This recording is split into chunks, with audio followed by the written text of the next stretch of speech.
40 emigrant, të cilët mbërritën pas ditën e së premtes me anijen libra të marinës italiane, u transferuan në kampin e Gjadrit. Në zbatim të marrëveshjes së nënshkruar mes qeverisë italiane dhe asaj shqiptare, emigrantët u transportuan me autobus nën masa të rreptë sigurie. Ata do të qëndrojnë për një periudhë deri në 18 muaj përpara riadesimit të tyre në vendet e origjinës.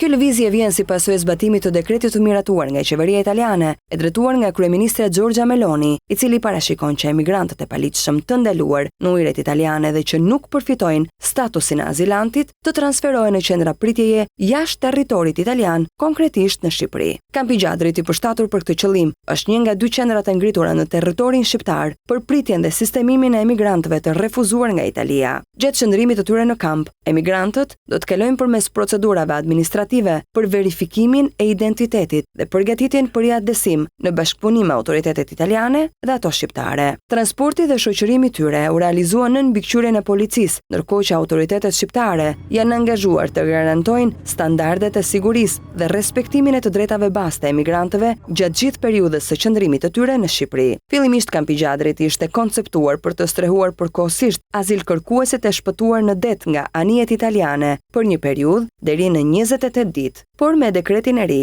ajo do të shërbejë dhe si qendër ndalimi për emigrantët që nuk kanë më të drejtë azili dhe janë në pritje të kthimit në vendet e tyre.